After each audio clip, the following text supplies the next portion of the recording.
Assalamualaikum warahmatullahi wabarakatuh. Senang sekali dapat berjumpa kembali dengan saya Isna Nugraini dengan NIM K84200038 dan juga rekan saya Willis Wening Rumasmoro dengan NIM K84200080. Nah, pada video kali ini kami akan membahas mengenai model asesmen alternatif dalam evaluasi pembelajaran di era pandemi COVID-19. Guna video ini dibuat untuk memenuhi tugas asesmen pembelajaran yang tentunya diampu oleh Bapak Abdul Rahman. Langsung saja kita ke materi. Oke, materi yang pertama akan kita bahas yaitu mengenai pengertian. Di sini terdapat dua buah pengertian, yaitu mengenai asesmen pembelajaran dan juga evaluasi pembelajaran. Asesmen pembelajaran sendiri memiliki pengertian yaitu sebuah pengumpulan segala informasi, data, dan aspek pendukung yang diperlukan guna mengukur tingkat keberhasilan sebuah pembelajaran.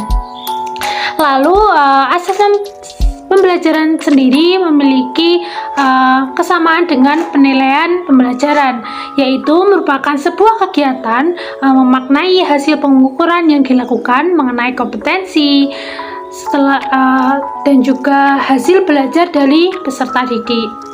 Nah, sedangkan evaluasi pembelajaran merupakan sebuah proses sistematis dan berkelanjutan untuk memutuskan kualitas diri berdasarkan pertimbangan yang dilakukan.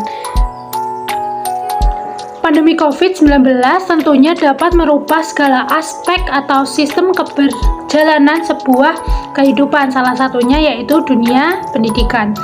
Seperti yang kita ketahui, dunia pendidikan saat ini dilaksanakan melalui daring atau menggunakan media internet. Nah, untuk itu, agar keberjalanan atau tujuan dari sebuah pendidikan tetap terlaksana meskipun pandemi COVID-19, asesmen dalam pembelajaran daring menjadi sebuah alternatif untuk tercapai atau keberjalanan suatu belajar mengajar dapat terlaksana.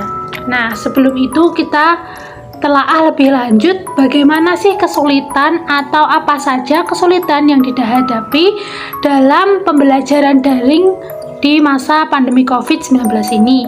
Yang pertama yaitu kesulitan pendidik dalam mengevaluasi pembelajaran daring.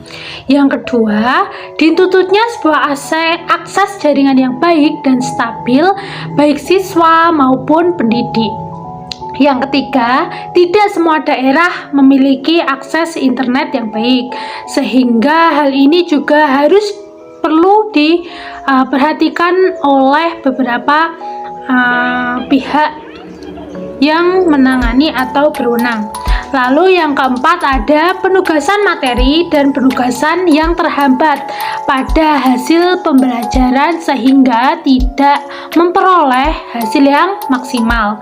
Yang kelima ada keterbatasan penguasaan teknologi baik pendidik maupun peserta didik. Yang keempat, sarana dan prasarana yang tidak memadai baik berupa sarana alat untuk belajar maupun sarana pendukung yang lain. Dan yang terakhir yaitu kurang siapnya penyediaan anggaran yang baik untuk pendidik maupun untuk peserta didik. Tujuan utama dari asesmen pembelajaran adalah untuk membantu peserta didik agar dapat menemukan cara belajar yang lebih baik bagi dirinya sendiri pada setiap subjek yang diajarkan ataupun yang dipelajari. Dalam proses pembelajaran, ruang lingkup evaluasi meliputi peserta didik, guru, kurikulum, sarana dan prasarana, media pembelajaran, iklim kelas, dan lain sebagainya.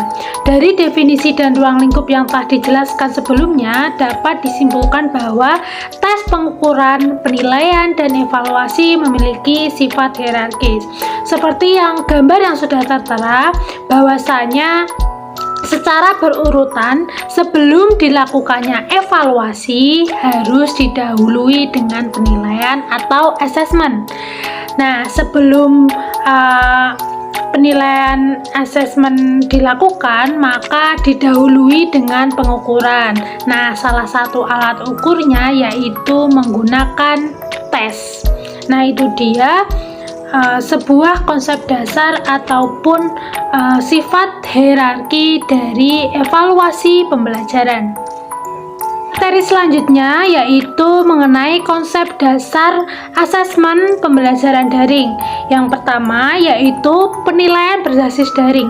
Penilaian berbasis daring ini yaitu penilaian yang menggunakan media internet atau teknologi yang tentunya nanti segala aspek atau kriteria akan ditentukan oleh guru ataupun oleh sistem seperti itu. Contohnya saja menggunakan Kuiper, Kahoot, ataupun media pembelajaran yang sudah disediakan baik di internet maupun di situs-situs media pembelajaran.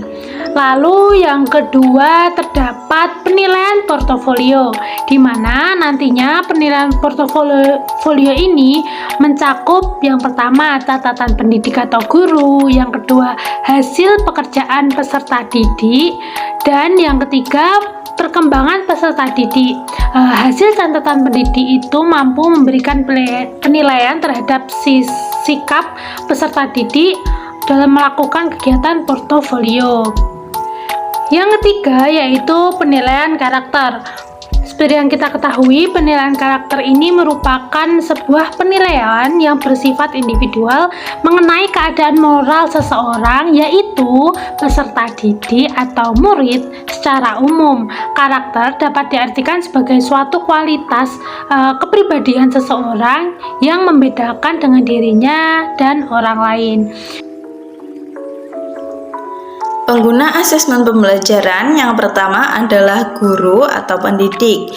Dengan melakukan asesmen, pendidik dapat memahami sejauh mana keberhasilan proses pembelajaran. Guru juga bisa memperbaiki dan mengarahkan pelaksanaan pembelajaran sehingga guru juga bisa memperbaiki cara belajar peserta didik. Pengguna asesmen pembelajaran yang kedua adalah peserta didik itu sendiri. Dengan melakukan asesmen, peserta didik mampu memahami seberapa jauh kemampuannya pada suatu subjek tertentu. Dan dengan begitu, peserta didik juga bisa untuk mengupayakan dirinya untuk mendapat hasil belajar yang lebih baik. Kontribusi asesmen pembelajaran untuk perbaikan mutu pendidikan yang pertama adalah menghasilkan informasi untuk memantau perkembangan mutu dari waktu ke waktu. Kemudian yang kedua, asesmen ini juga berfungsi untuk menunjukkan apa yang seharusnya menjadi tujuan utama dari sekolah, yaitu pengembangan kompetensi dan juga karakter siswa. Yang selanjutnya, asesmen ini juga bisa memberikan gambaran tentang karakteristik esensial sebuah sekolah. Nah, hal ini diharapkan dapat mendorong Dinas Pendidikan ataupun pemerintah untuk memfokuskan sumber daya pada perbaikan mutu pembelajaran.